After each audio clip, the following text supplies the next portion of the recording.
Hola, ¿cómo estás? Quiero brindarte un gran y cariñoso saludo.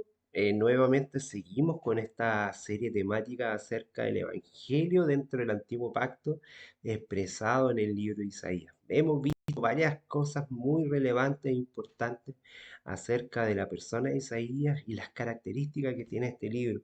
Una de ellas, te recuerdo que la presentamos en el primer mensaje de introducción, son que tiene 66 capítulos, igual que la cantidad de libros presentes en la Biblia.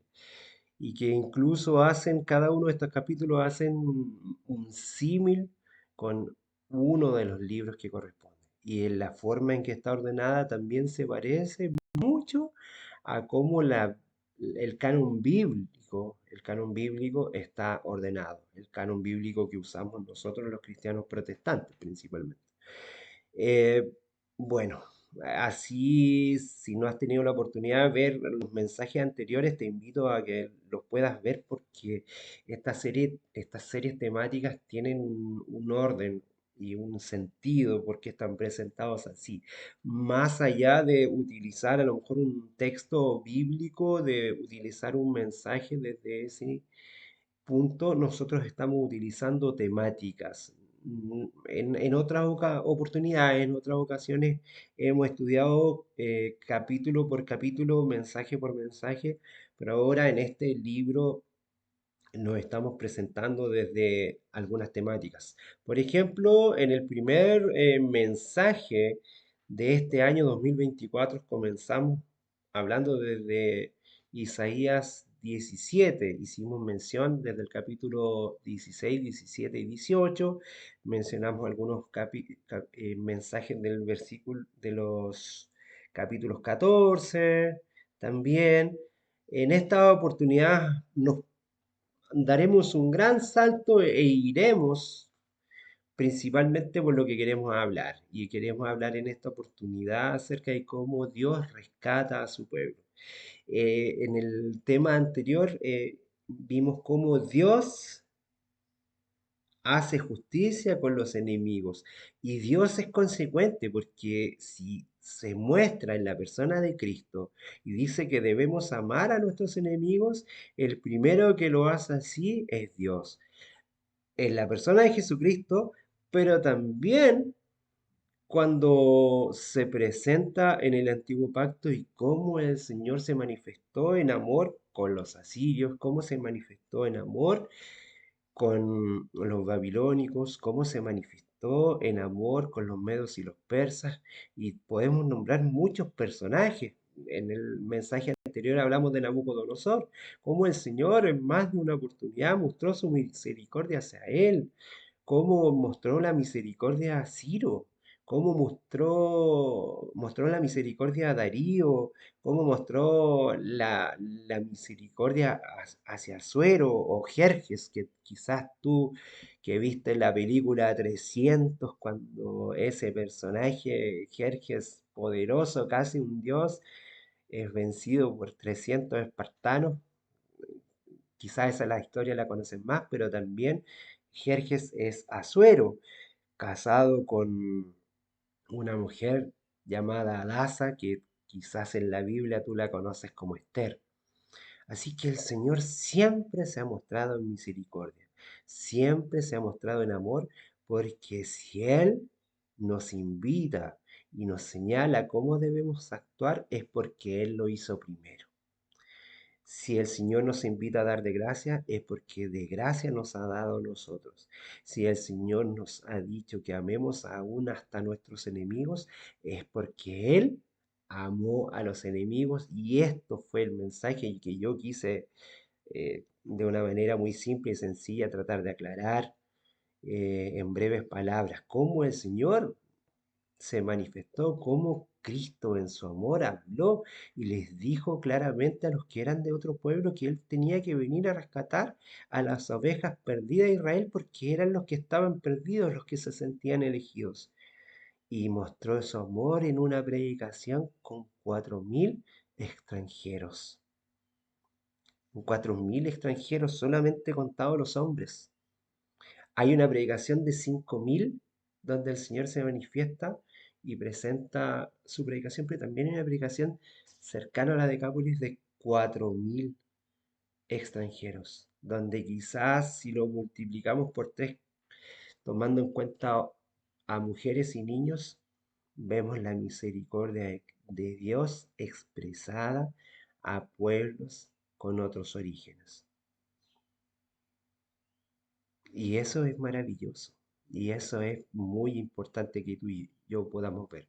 Pero nosotros sabemos que Dios siempre está al rescate de su pueblo. Y de esto es lo que quisiera hablar en este segundo mensaje de este nuevo 2024, expresado en Isaías 43. Quiero invitarte para que durante esta semana, si es que tú tienes tiempo, puedas leer los capítulos 42, 43, principalmente 42 y 43, para tener el contexto del mensaje y del texto clave que vamos a señalar ahora. Dice en el capítulo 43, verso 1 del libro de Isaías que estamos estudiando, dice, así dice Jehová, creador tuyo, oh Jacob, y formador tuyo, oh Israel. Una misma persona que recibe un nombre nuevo. No temas porque yo te redimí, te puse nombre, mío eres tú. Con este mensaje introductorio, con este versículo de introducción que vemos como Jacob, quien era el engañador, recibe el nombre de Israel porque fue capaz de luchar con Dios mismo para ser bendecido. Vamos a orar y a pedir al Espíritu Santo que nos acompañe en esta nueva reflexión cristiana. Querido Señor, te pido que tú puedas quedarte con nosotros y en primer lugar te damos las gracias porque tú poco a poco te has estado revelando a través de las escrituras. Y como decíamos en el mensaje anterior, las personas en el inicio del cristianismo no tenían el Nuevo Testamento. Tenían el mensaje presentado por los apóstoles, pero basado en el antiguo pacto. Y principalmente y seguramente deben haber usado o utilizado muchos de los pasajes de Isaías que escucharon y entendieron claramente en las palabras de Jesucristo, el profeta más citado por Jesucristo, Isaías. Y es por ello que hemos estado presentando el mensaje, porque durante los primeros 150 años del cristianismo no existía más mensaje que este, el del antiguo pacto. Habían llegado algunas cartas de algunos de los apóstoles, las cartas de Juan, las cartas de Pablo, que fueron tan importantes y tan potentes a ciertas iglesias que se fueron multicopiando, se fueron transcribiendo, quizás no con el cuidado, quizás no con la metodología, ni con la estructura, ni la forma tan eh, santa, quizás podríamos llamar, tan cuidadosa de cómo se transcribió por generaciones el antiguo pacto, pero aún con un sentido que hasta el día de hoy ha bendecido a cada uno de nosotros. Por eso, señores, que queremos mostrar y mostrarte a ti, que tú te reveles en las escrituras para encontrarte a ti. Todo lo que el profeta escribió, todo lo que el mensaje está puesto acá, que sea para que encontremos tu testimonio. Si no encontramos tu testimonio en las escrituras, no nos sirve de nada. Quizás muchos de nosotros estamos leyéndola para encontrar la vida eterna, pero queremos encontrar tu testimonio para encontrarte a ti, para encontrarnos contigo, Señor. Y sé que tú lo harás. porque es promesa tuya. Todo te lo agradecemos los méritos, Señor Jesús, en tus propios méritos. Amén y amén. La fidelidad de Dios es la que salva de la desesperación, de lo cual la propia infidelidad fácilmente los podría en ese sentido llevar a otras situaciones. Una de las características de nuestro Dios es su propia fidelidad. Y es porque Él es fiel, nosotros intentamos ser fiel, tanto en el cumplimiento de sus promesas, en el cumplimiento de sus profecías y también en cuanto a lo que Él está presentando. La citación inicial afirma en este sentido de que Dios es muy fiel en cada uno de los pactos, en cada uno de los mensajes. Cada vez que hizo un pacto con el que quiso ser su pueblo, el Señor fue respetuoso. Él no fue el que rompía los pactos, sino que fueron los pueblos, el pueblo de Israel, y con cada uno de los que hicieron los pactos, quien vez tras vez se fue separando del Señor. Si realmente escuchas al Señor tu Dios y cumples fielmente todos sus mandamientos que hoy te ordeno, el Señor tu Dios te pondrá por encima de todas las naciones de la tierra. Pero debes saber que si no obedeces al Señor tu Dios ni cumples fielmente todos sus mandamientos y preceptos que hoy te ordeno, vendrán sobre ti y te alcanzarán las maldiciones. Así se presentaba en el libro de Deuteronomio, el capítulo 28, desde el verso 1 en adelante. Porque así se entendía a Dios desde la mirada que el profeta podía comprender. En este caso, desde la mirada de un hombre como Moisés que estaba en un proceso personal también. Cuando el Señor lo llama a escribir, piensa tú lo que él estaba viviendo, piensa tú lo que él necesitó para encontrarse con el Señor.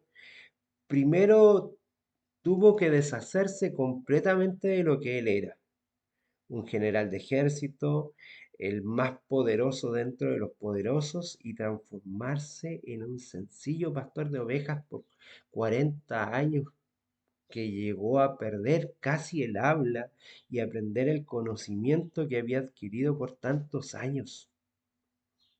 Tardo de palabra,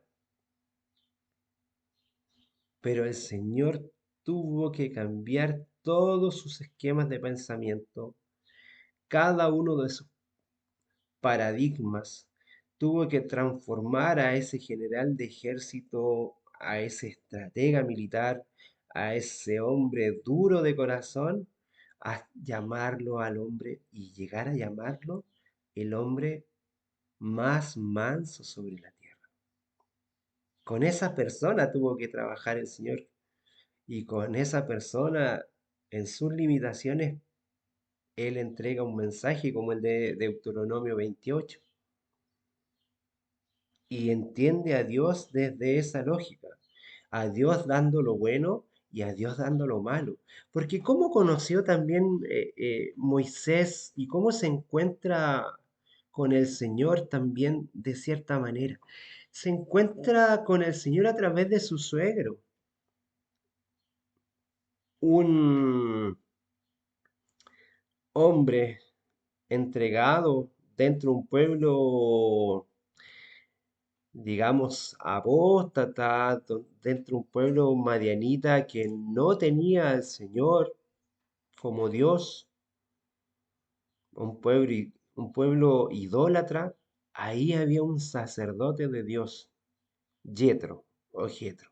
Y de ahí empieza a conocer y a mirar a Dios desde la sabiduría de Jetro, pero hasta lo que Jetro también podía entender.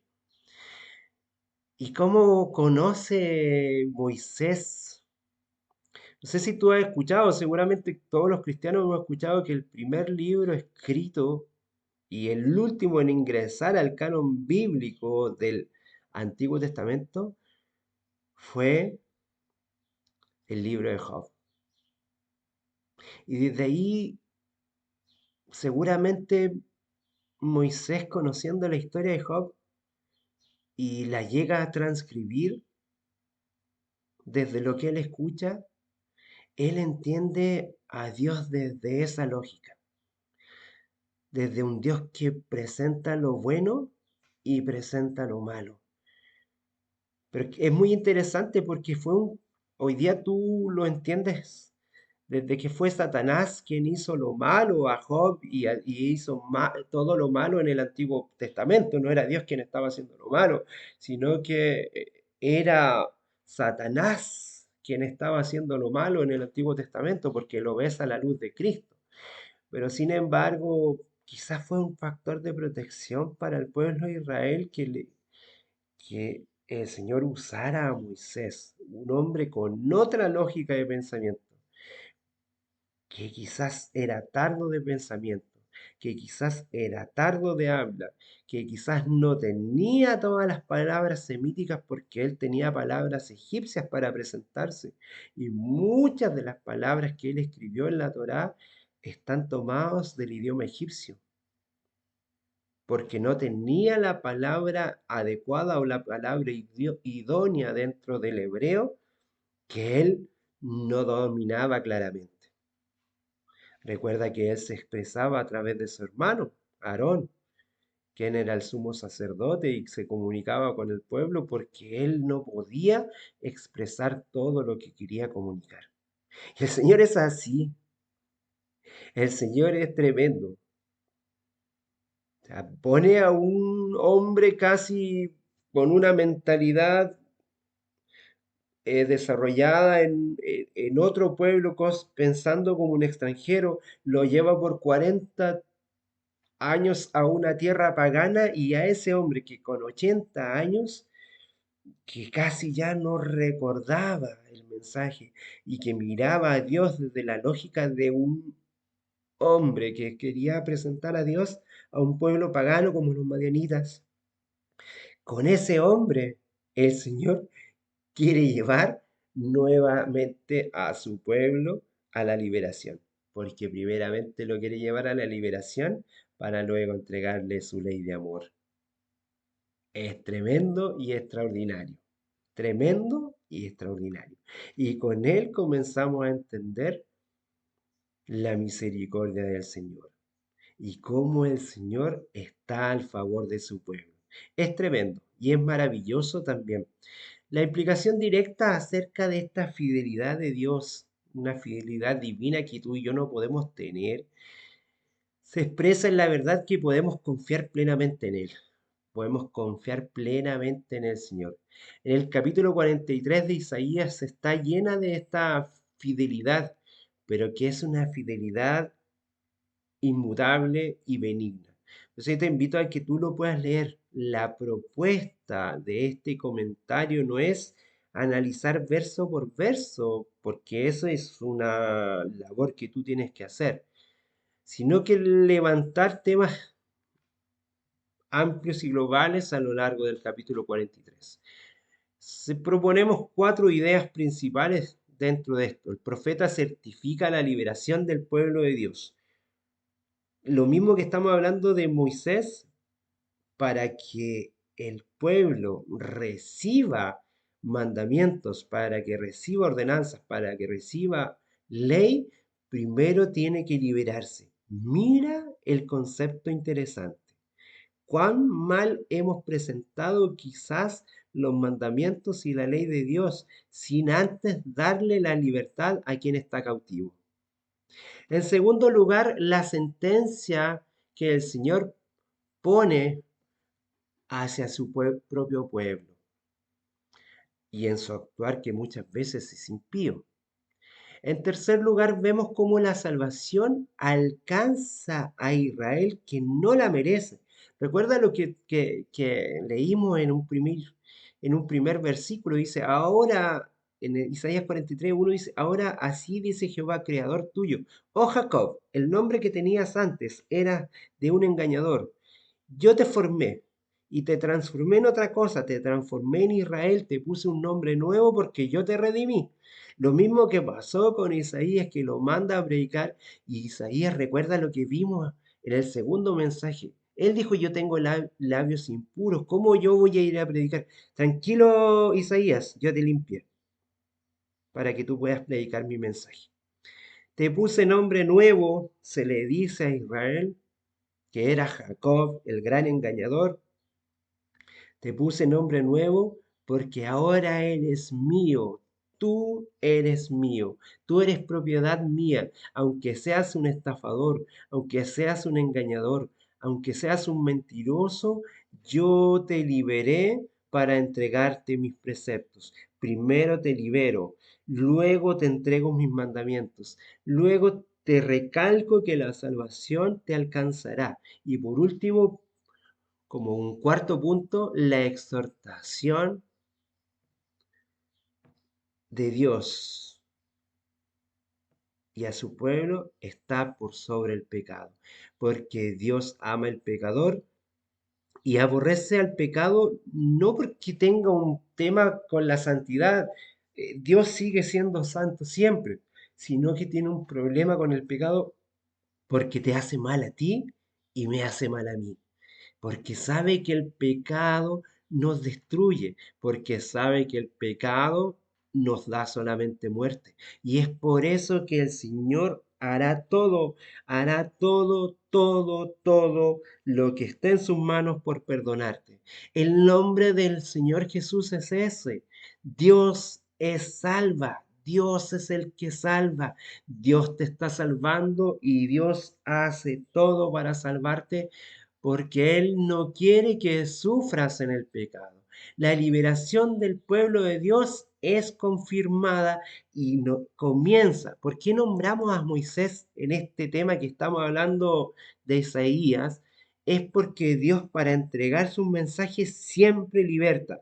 Si quiere entregar un mensaje, si quiere entregar un principio, si quiere entregar un mandamiento, primero te libera. Si quiere entregarte los 10 preceptos, los 10 mandamientos, primero te saca de Egipto con mano poderosa, sin que tú hagas nada. Así lo hace. Y tú y yo muchas veces queremos imponerle de una manera legalista el mensaje de salvación a las personas. Primero, libéralas. Actúa como lo hace el Señor. Libera de las cargas a las personas. Libera de la opresión a las personas. El Señor les entrega y los saca. No los puede llevar a la tierra prometida de una manera forzada. Ahí tú estás decidido. Pero primero te libera para que si tú quieres aceptar su mensaje, lo puedas, lo puedas aceptar. No temas, dice el Señor en esta primera parte del capítulo, desde un imperativo, y lo hace al nombre de Israel, diciendo que Jacob era un engañador, porque piensa que lo está diciendo en el idioma que Jacob es el nombre, pero significa engañador. Tú eres una nación mentirosa, tú eres una nación que se ha entregado al paganismo, tú eres una nación que se ha entregado a la idolatría, pero no temas, porque yo soy tu Dios, yo te cambié el nombre, yo te cambié tus fundamentos, yo te di la libertad y ahora te pido que tú para tu bien puedas optar por estos principios, porque te hacen bien a ti, no porque yo soy un Dios que quiero que me adoren solamente desde esta lógica, de estos principios, porque no tenemos a un Dios manipulador, tenemos a un Dios salvador que hace todo para salvarnos, hace todo, mueve el cielo y la tierra para salvarnos. Yo soy el Señor tu Dios. Estoy contigo. Eso es lo que está expresando los primeros 5 versículos. Cuando pases por las aguas, yo seré contigo. Y si por los ríos, no te anegarás. Cuando pasares por el fuego, no te quemarás, ni la llama arderá en ti. Esto lo vemos, esto lo vemos expresado en la verdad.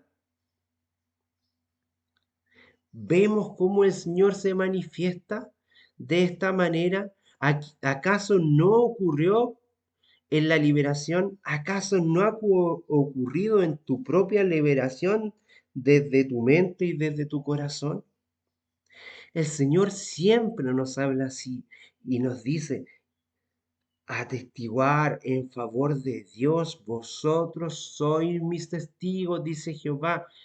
Verso 10, y mi siervo que yo escogí para que me conozcáis y creáis en mí, para que, para que le conozcamos. ¿Para qué otra cosa? Para tener una relación de intimidad, para tener una relación de vinculación, para vincularnos con alguien que nos vamos a vincular por la eternidad. ¿Cómo vamos a vivir con Cristo? ¿Cómo vamos a vivir con el Señor?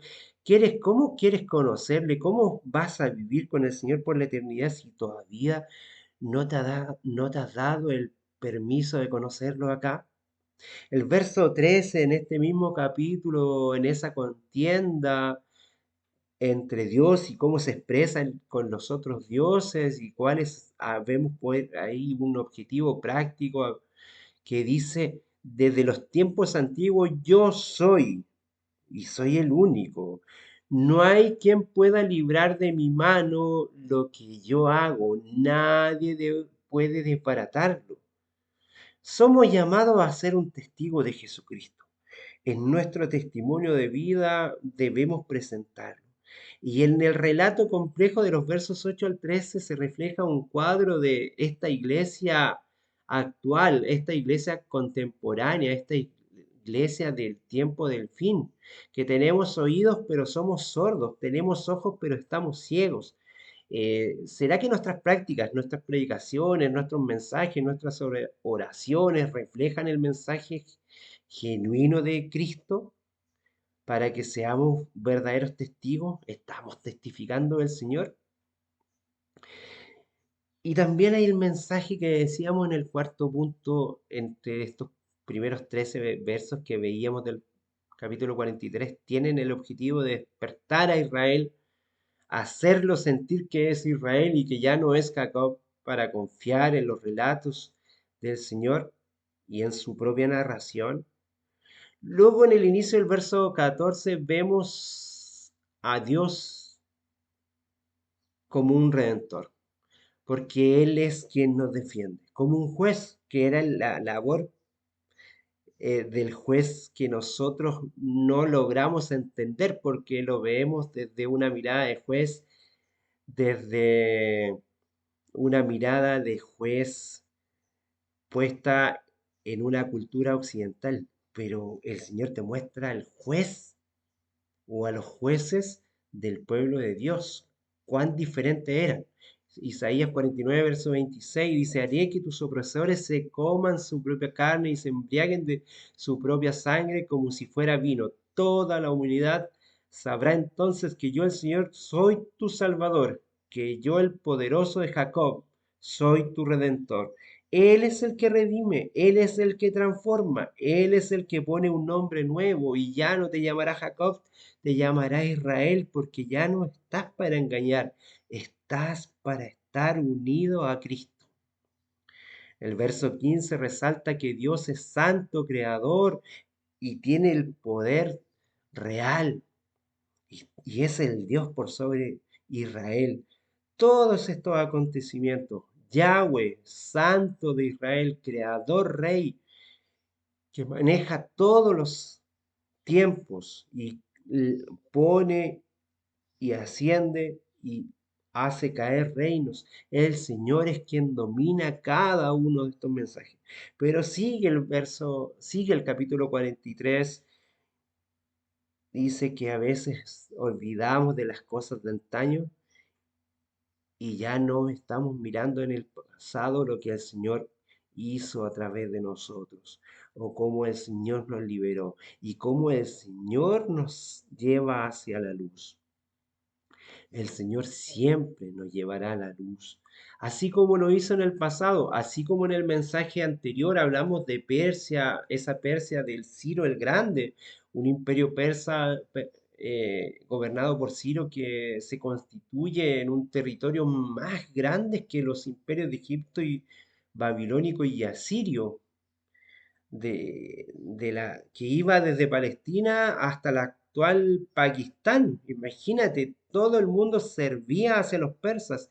Y Ciro, que era el gran poderoso, inauguró una nueva forma de conquista diferente a la forma violenta y devastadora que tenían los asirios y los babilónicos, sino que porque el Espíritu Santo estaba en él y pudo vivir en él, fue transformado. Porque Dios rescata y restaura todo cuando su Espíritu está puesto, incluso en aquellos que pensábamos que eran los enemigos.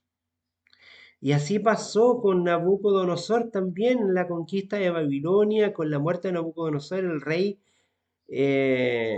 llevó al pueblo judío hacia el cautiverio, que ya estaba profetizado, tú lo sabes, y tres monarcas lo sucedieron en solo un periodo de tiempo.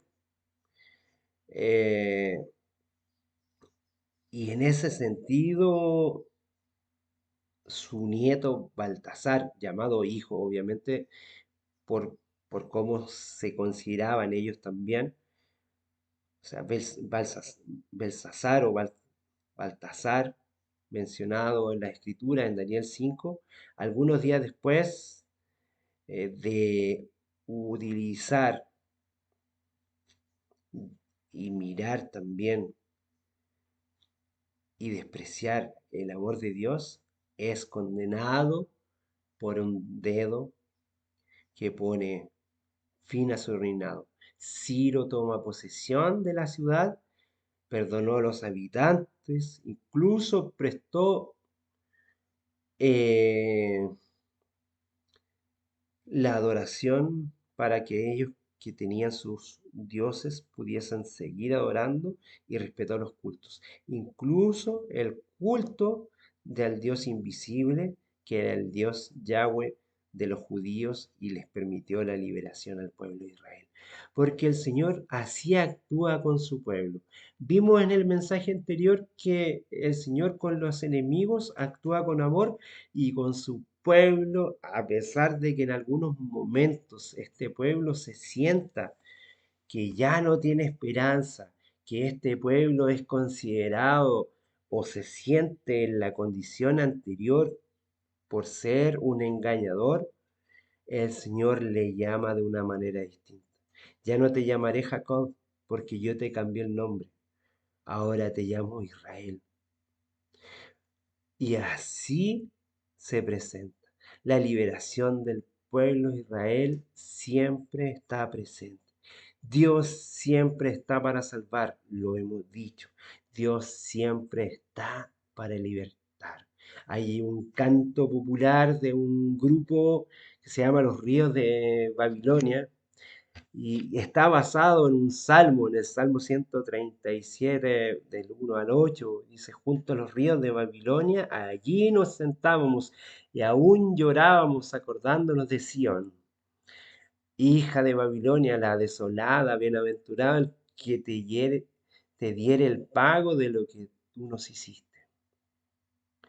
Del oriente llamó al ave de rapiña, de tierra distante el hombre que cumplirá mi propósito, dice Isaías en el capítulo 46. Lo que he dicho, haré que se cumpla, lo que he planeado, así lo realizaré.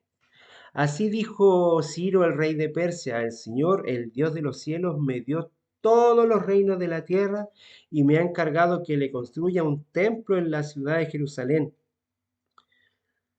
que está en Judá. Por tanto, cualquiera que pertenezca a Judá, vaya a Jerusalén a construir el templo del Señor, Dios de Israel, el Dios que habita en Jerusalén, y que Dios lo acompañe, y que donde haya judíos sobrevivientes, sea quien sea el lugar en el que esté viviendo, los ayuden dándoles plata, oro, bienes, animales y ofrendas voluntarios para el templo de Dios en Jerusalén. Así actúa la bondad divina con su pueblo y es capaz de usar a quien tú y yo podemos llamar enemigo de Dios para entregar un mensaje así de poderoso y así como estaba profetizado en Isaías, que iba a usar a Ciro, así fue claramente como el Creador, nuestro sustentador, nuestro Redentor, nos ayuda a poder lograr todo lo que el Señor tiene ya profetizado para nuestra salvación. Te invito entonces a leer nuevamente el capítulo 43, pon el énfasis en el capítulo 42, 43 y 44, pero estudia con más detalle el capítulo 43 para que puedas encontrar el testimonio de Jesucristo. Que el Señor te bendiga grandemente. Gracia y paz.